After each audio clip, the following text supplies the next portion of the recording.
Let's talk about matching gauge using a double knitting board. Gauge refers to the number of stitches per inch on one face of the fabric, also to the number of rows per inch. Gauge matters because we want to know how large our knitting piece is going to come out. This is a screenshot from my book for double knitting boards. Picture this. Gauge matters much more for some things than for others. A baby garment, for example, might only be 20 inches around. 21 inches makes it a whole different size, so gauge really matters. For the scarf, it matters a little bit, but much less, because do you really care if it's 7.5 or 7 3/4 inches wide? You probably don't. For the adult hat and coat, gauge matters, but to different degrees. The hat, on the one hand, is going to feel very sloppy and like it'll fall off if it's a 1/2 inch too big. Nobody's really going to care about a 1/2 inch in an adult-size coat, but there is this to consider. You have many more stitches, so the error is multiplied by those stitches if your gauge is off. For example, if you wanted the coat to finish to 40 inches around, but your gauge was 1/4 of a stitch false, it could make the coat either 37 or 43 inches, depending on whether your gauge was off in one direction or the other. So for things like pot holders and purses, it matters very little what the gauge is, but it truly does matter for most garments. Fortunately, matching gauge is very easy. This book was originally written with 2 kinds of loom in mind. Neither is being produced anymore. So here's how we would go about matching gauge so as to be able to use those patterns. I will show you how to match them using the Answer Ladies Make-It-Yourself knitting board as an example. And the same principles apply whatever loom you might be using, as long as it is adjustable. I may mention some other movies, and I've mentioned this book, Picture This. Links to all of that are in the program notes to help you find them. Several things contribute to gauge. One is the yarn itself. The spacing between the pegs plays a part, as does the spacing between the rows of pegs. And then there's us personally. Each of us has a slightly unique style of wrapping. We may be wrapping in the same direction around the same pegs, but the tension with which we hold the yarn is unique to ourselves. And that's okay, because we can adjust to make up for whatever the difference is between us and the designer. The net result of all these variables is to vary the length that the trip the yarn makes around the required pegs takes. The longer the trip, the bigger the stitches. The shorter the trip, the smaller the stitches. Smaller stitches have higher gauges when counted in stitches per inch.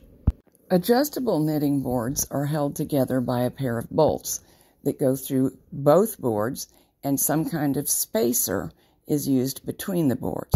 Here I'm using a nylon nut as a spacer. It's handy because it happens to be exactly 1/4 of an inch. Some boards come with wooden spacers. This one has one wooden spacer that offers 3 adjustments. But if you should happen to want more fine adjustment than 3, go to the hardware store and purchase a little package of washers. I have flat washers on the right and the nylon nuts showing on the left. Let's take a look at how the number of washers affects matters. Here I'm using a number 3 yarn and 3 washers, and this is the narrowest setting that I can get on the Answer Ladies Make-It-Yourself loom. At this setting, you really have to pull the fabric down after knitting every row because the space between the boards is tight. That's why we can't go any smaller. When measuring gauge, we're measuring how many columns of stitches fit into an inch. This is a complete stitch. This is 3 columns of stitches. On a double knitting board in stockinette, the horizontal line doesn't go straight through a row of stitches. It's the nature of the fabric. That's okay. We just measure how many columns of stitches in a certain width. Using the narrowest setting, I got 4 stitches per inch with number 3 yarn. In each of the photos that follows, I'll show you gauge along with the number of washers I used in the stack to get that gauge. Using 4 washers and the same yarn, the stitches got a little bigger. It only took 3.78 to make an inch. Leaving the loom the same but changing yarn, the stitches got a little bit bigger again, 3.69 per inch. All of the pink samples are Red Heart Super Saver. Using it, 5 washers on each bolt gave me 3.5 stitches per inch, which is one of the gauges in the Picture This book. So this is one to keep in mind. Although if you're making something that really needs to fit, you'll want to swatch for yourself. It might be one more or one fewer for your personal style. I kept adding washers and the stitches kept getting a little bit larger. At 8 washers, I achieved 3 stitches per inch, which is the other gauge in the Picture This book. All of these are acceptable fabrics. They're just tighter and denser at first, and now as I spread the boards out, they're getting looser and softer.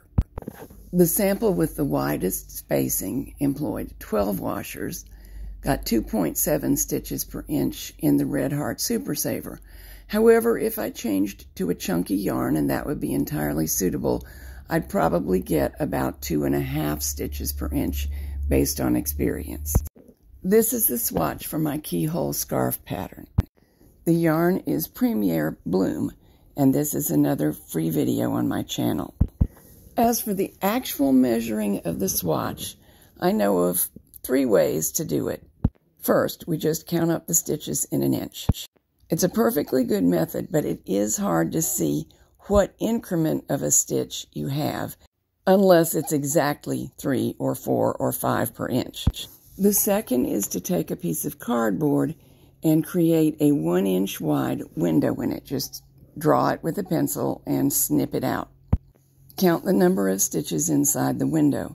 This makes it much easier to focus with your eyes, but it doesn't solve the problem that partial stitches are hard to estimate. The third method is to measure the entire width of the fabric and then do a little math. If this swatch, which is 9 stitches, is 3 inches wide, 9 divided by 3 equals 3. That's telling us we're getting an even 3 stitches per inch.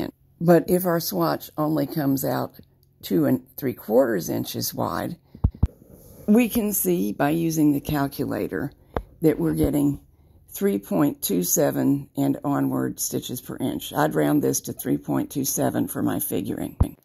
Because of the ability to figure fine gradations and parts of a stitch, this is the most accurate method except for one thing to keep in mind. The total width of a piece of double knitting slightly understates the stitches per inch because of the way the edge works. Some of the edge has gone to the thickness of the fabric rather than the width.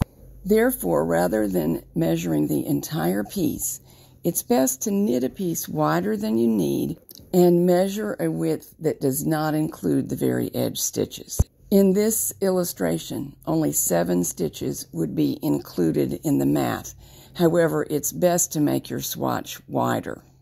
The bigger the swatch, up to a point, the more accurate the results are likely to be. Using this technique will prevent you from ending up like my friend in the cartoon.